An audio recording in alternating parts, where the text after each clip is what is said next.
marketing agency Unfold Digital in order to offer business a full-scale digital consultancy service.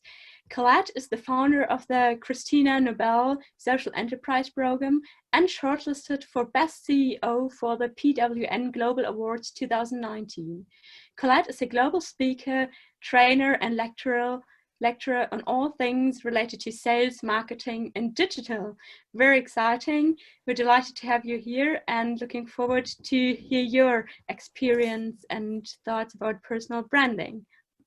Great. Thank you so much, Alicia, and thank you so much for inviting me to be part of this webinar. It's really, really nice to be on, I suppose, something that is inclusive. It's available all over the world, and it's great to have so many people in attendance as well.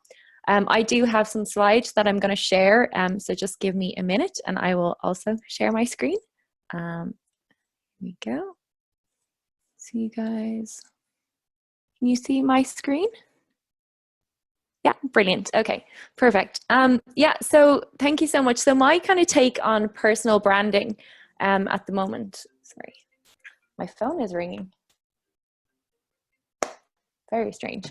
My take on personal branding at the moment is really how to stand out using your own personal branding. And it's something that I suppose for a long time has been really, really important to me, because I feel like my career didn't start off the way I thought it would. And it's very, very different to where I am now. So I started my career really very, very young. I was 16. I was in Ireland, and I decided that I actually didn't like school. And I decided that I didn't actually want to be in education. So in Ireland, when you're 16, you have the option to leave if you want, which is something that I did, much to my parents' dismay. And they didn't realize for a couple of months after I'd left school. So I was a bit of a rebel even back then. But I decided that I wanted to have a career, and I decided I wanted to do things my own way. So I started off working actually in cosmetics and makeup, and I was a makeup artist. And I went and studied in the evening, and I did makeup and fashion and media design for 2 years, and really, really enjoyed it. But I realized very kind of early on that it wasn't exactly what I wanted to do. But I was kind of stuck in a bit of a situation where I didn't have the education to go into any of the roles that I really wanted to be in. But I also wasn't really ready to go back and study either. So I went into actually working in retail, and I worked for a lot of different retailers, from kind of very, low level positions right the way up to managing like a number of stores and a kind of entire chain of stores as well. And it was through this experience that I realized that I actually was really good at innovating processes. And I was also really, really good at making people listen to me and believe in what I actually wanted them to do. So I spoke to a lot of kind of people that would be in very high level decision-making positions, and I somehow managed to convince them that my ideas were good, and they would often implement what I wanted to do. So I want to give you a few tips just around that today, and hopefully they can kind of help you a little bit in your careers as well. So that's me. I'm also head of marketing for Ireland Together, which is a great initiative that we've just launched as well. It's a kind of community online helping people with what's currently going on with COVID-19 and how to really, support and work together as well. So please feel free to have a look on the website if you need any advice. So what is personal branding to me? And I think personal branding is kind of a mixture of 3 different things. So it is the skills that you have, it is the experience that you have, and it is also your personality. So it's kind of made up for me of those 3 things. The first really is the skills. And I think when people think about skills, they often think, oh, well, my skills is my education. It's the number of years I've been to university. It's the fact that I have a PhD or a master's. And although all of those things are really, really important, particularly now, it's not the only thing. So skills can be made up of things that you do, including free certificates online. So you may not, want to go into digital marketing, but you might want to expand your skills. And there's so many different courses you can do, like, Google Garage, and you can do Facebook. And so there's HubSpot certificates. There's loads of certificates. And what I've found over kind of my years is you may be in a role, and your core role may be one thing, but actually normally there's not just one job to do. And normally you have lots of different added things. And by actually, gaining new skills, it's a great way to, boost your personal brand as well. So your courses don't have to just be relevant to your job. They can also be, things that you just enjoy. I'm currently, doing a design course online. It's not something I'm ever going to do, but it is really nice for me to learn how to do it and to boost my own skills.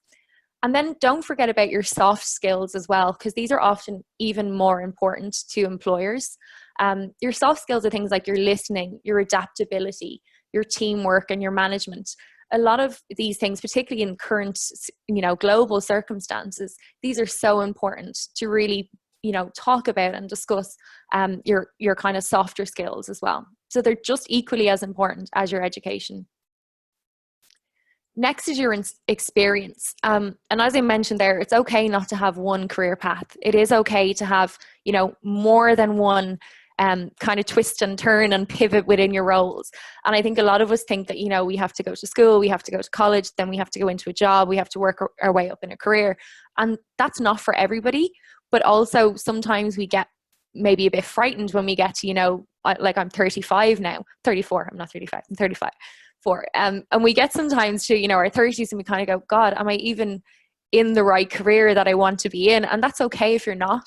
And that is okay, if you've kind of feel like, oh, I've wasted 10 years studying for this, or I've wasted, 10 years working in this industry. I would always say it's not a waste, because when you look at a personal brand, it's all about, all of those twists and turns are so important. And it is actually all included in making up who you are, and your experience as well. And that's not to forget all the things that, you're doing in your own time. So you're volunteering. And I'm sure many of you kind of, want to be in a particular career, but maybe it's really hard to get an opportunity in that career. And volunteering is an amazing way to do that as well. And there's so many projects and, community and social kind of passion projects of mine that have then resulted in maybe me getting new clients, or me, working with someone who's introduced me to somebody else. And I think it's really important. Both of the speakers have already said it, but it's about the network that you're building up through all of these, different things that you're doing, and through your community that you're building as well. And it's so important. So the biggest thing I think as well, taking note of this, is, create case studies from these projects. Case studies don't have to be just when you own your own business and you're trying to sell something. Case studies can also be things that you've personally worked on that you can utilize to build your own personal brand as well. And you can host them on your LinkedIn. And that's a really good way to showcase, what you've done, and to give that credibility as well to what you've done.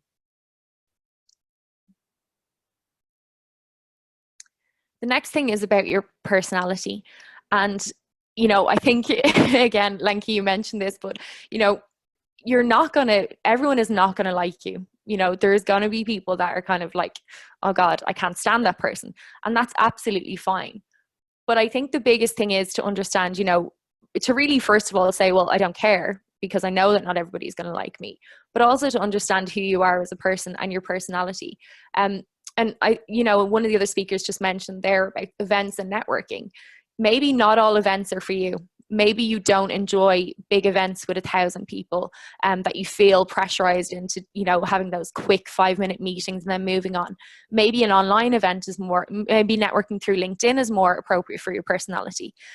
Maybe you want to go to smaller events, or maybe you want to go to events that are specifically about something that you're passionate about. Again, events are great. And I would always say, make sure that you are going to events, but really choose carefully the ones that you're actually, deciding on. Speaking opportunities, and this is something that I get so frustrated with, particularly with women, and speaking, because I get so annoyed sometimes. I used to run events, and I would try and pull in as many female speakers as possible. And the amount of females that would not speak and would say, oh, well, I'm not comfortable on the stage, or I don't want to speak. And it's really frustrating, because I think that we all complain about the lack of female speakers, but when we actually ask, more than 80% of people that I've asked in the past have said, no, I don't want to do it. So I think, again, one of the other speakers mentioned this, just it may not be the ideal thing that you're going to speak on. It may not be, the exact thing that everything about, but just to have your voice heard and to be part of a panel is amazing. So I would urge all of you to just say yes. And one of the really good quotes that I wanted to mention here, it's a Richard Branson quote. It says, if someone offers you an amazing opportunity, but you're not sure you can do it, say yes, and then learn how to do it later. And I actually love that, because I think I've built a lot of my career on that, where I've said yes, and then I've quickly gone off and learned how to do it. And I remember one of my first roles working in marketing, I didn't know how to write a press release. And I always tell this story, and I really didn't know how to write a press release. And someone asked me to do it. And I was like, yeah, no problem. And then I was like Googling how to write a press release. But it was fine. You know, I learned quickly. I fell on my feet. I had to adapt really quickly. And they're all really good skills that you can bring into the next role as well. Social media is incredible for building your personal brand. So really do focus on, not only, having people follow you, but also you following other people as well. And people that you're very, you enjoy their work, or you want them to notice you, or you want to have a conversation with as well.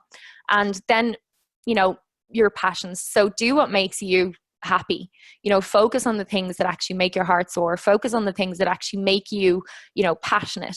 And you'll naturally, your passion will come across, and others will see how passionate you are, and it kind of links into that authentic self that Lenka mentioned as well. So what do I need to remember? Again, engaging and trustworthy. So who do you follow online, and why should they follow you? What's the messages that you're putting out there? Be honest and trustworthy. So just be yourself. Don't try and make people like you. Don't talk about things that you don't really, have that much knowledge on. Obviously, feel free to comment and ask questions, but don't position yourself as someone that knows everything if you're really not confident, because you will be found out. Engage in two-way conversations. So have those conversations that matter with people, and have that kind of, try and build up that community as well. Talk about the things, as I mentioned already, that you are passionate about. Be humble and accessible. There's nothing worse than someone that kind of sits back, writes a comment or writes a post, and then doesn't respond to anyone, or kind of, tries to push their opinion on other people. Everyone has different opinions. Also, if you're wrong, say you're wrong. Own up to your mistake as well, because that all adds up to your personal brand as well. Post your relatable content. So, people are going to relate to you. The more kind of open and transparent you are, the more relatable you will be. And don't be afraid to give your own spin on things as well. So if you have an opinion, don't be afraid to say what that opinion actually is. And then my favorite is give yourself credit. Because I don't think people in general, a lot of people find this very hard to do. And, it's quite true. When you ask somebody, what do you like about me? They can tell you, but if you ask them what do they like about themselves, it's often much harder for them to make, to come up with, say, 5 different things that they like. So I think it's really important to share your accomplishments, as big or as small as they actually are. Ask for testimonials. I ask for all my clients, I ask for testimonials, whether that's just a review on LinkedIn, or whether that is, a full written testimonial. You can even, give people, skills. You can endorse them for skills on LinkedIn, which is another great way to ask people to do that for you. Tell your story, but not only share your successes, but also share your failures, because that makes people a little bit more, it makes you more likable. It makes you seem more accessible, and it makes you seem more relatable as well. And then finally, the biggest thing for me is being aware of your time, because we all want to do everything. We all want to be part of every single project. And I have a habit of doing this, where I jump in on 5 different projects, and then I find myself going, oh God, how am I going to get all this done? But be aware of your own time. And I have here, be aware of lack of you time, because you time is really important. Whether that's just reading a book, or whether that's, watching something on Netflix, it doesn't matter. You don't have to be switched on all the time. You need time for yourself and to relax as well. So that's me. You can follow me on Instagram. It's biteme.ie, for reasons I won't go into now. And LinkedIn is Collette Doyle. So thank you very much. Thank you so much, Collette. That was also super valuable, and I love the energy all the speakers has spread so far, and especially I think it's really uplifting and encouraging what you're saying. So thank you so much.